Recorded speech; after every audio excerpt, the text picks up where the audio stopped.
Letters from God, Letter 17, New Earth. Hello, my beloved. How are you today? I hope you're well. If you're reading this letter, it's a sign that you're enjoying our 21-day journey together.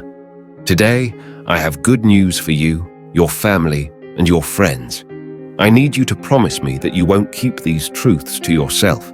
It's selfish to receive this good news and not share it with friends, relatives, and neighbors.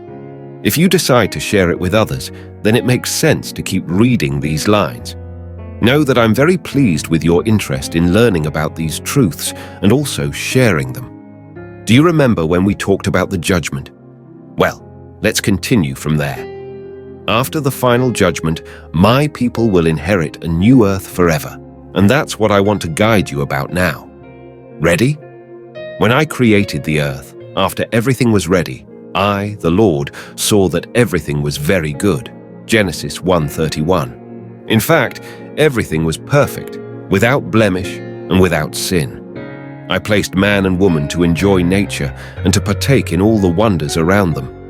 Unfortunately, due to their disobedience, they could no longer stay in the Garden of Eden. The prince of this world started to rule the earth. His purpose was to destroy all the good that had been created. And that's why today, humanity still finds itself in this sad, chaotic, and calamitous situation. Knowing all the consequences caused by human failures, we, the Trinity, decided to put into action the redemption plan established from the foundation of the world, Revelation 13:8. This plan involves the Lamb of God chosen to die in the place of the sinner, with the purpose of taking sin out of the world. It was out of passion and mercy that God so loved the world that he gave his only begotten Son, that whoever believes in him should not perish, but have everlasting life. John 3:16. In previous letters, my beloved, I have already talked about the death of my Son Jesus, his resurrection, his ascension to heaven, his return, and the judgment that will occur. What's left is to talk about what I call the New Jerusalem, which is the capital of the new earth, where all the saved will dwell with me forever. In my Father's house are many mansions. If it were not so, I would have told you. I go to prepare a place for you. And if I go and prepare a place for you, I will come again and receive you to myself, that where I am, there you may be also. John 14:2-3. The heavens will pass away with a great noise, and the elements will melt with fervent heat. Both the earth and the works that are in it will be burned up. Nevertheless, we, according to his promise, look for new heavens and a new earth in which righteousness dwells. 2 Peter 3:10-13. The message is very clear, my dear. There is a new heaven and a new earth. For the first heaven and the first earth had passed away. Also, there was no more sea. Revelation 21:1. This earth, destroyed by man, will soon be replaced by the new earth. It will be a restored earth, just as the Garden of Eden was before sin. Isaiah 35:1-2-6-7. It will be a renewed planet, where wolves and lambs will live together in peace, leopards and goats will rest side by side. Calves and lions will eat together, and little children will lead them. Cows and bears will graze together, and their young will rest side by side. Lions will eat straw like the ox. Babies will crawl safely among poisonous snakes.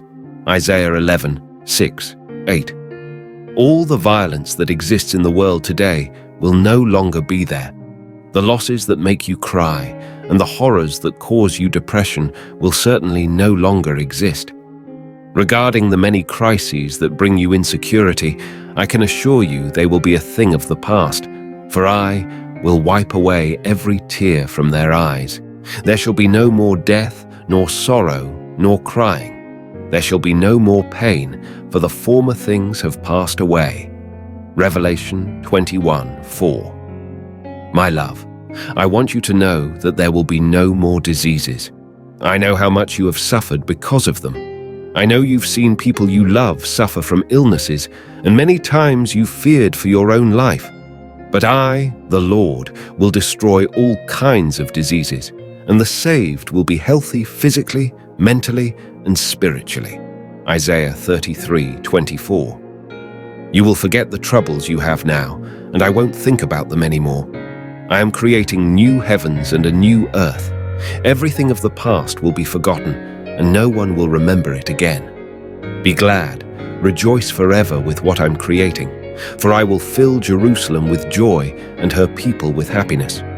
I will be pleased with Jerusalem, and my people will fill me with joy. Never again will the sound of crying or the cries of distress be heard in Jerusalem. Isaiah 65:17-19. The capital of the new earth will be the new Jerusalem, my city. You can't imagine the sublime beauties that the city will present. It will be beautiful for the happiness of my people who will dwell there. My glory will clothe the holy city, and the lights of the capital will shine as brightly as the brilliance of precious stones, jasper and crystal. The city will be made of pure gold, like transparent glass. Revelation 21:10-11-18. My people will drink from the pure river of the water of life, and will have access again to the fruits of the tree of life. Revelation 22:1-5. Each month, this tree will produce a different fruit, but there shall by no means enter it anything that defiles or causes an abomination or a lie, but only those who are written in the Lamb's book of life. Revelation 21:27. Would you like to have your name written in the book of life to inherit this new earth? I know you would. Therefore, my love, it's very simple. You just need to acknowledge that you are a sinner, repent of your sins, accept Jesus as your Savior and Lord, be baptized in water, and remain steadfast in the right principles dictated by my Magna Carta. For if you are Christ's, then you are Abraham's seed and heirs according to the promise. Galatians 3:29. My promise, my son, is so wonderful that it becomes almost unbelievable. But it's me, the Lord, who is telling you, behold, I make all things new. Write, for these words are true and faithful. Revelation 21:5. I'm happy for you and open-armed, my beloved, to welcome you to the new heaven and the new earth very soon. What do you say? I await your response. Write to me today. I'm eager to read your words. Lovingly, Heavenly Father.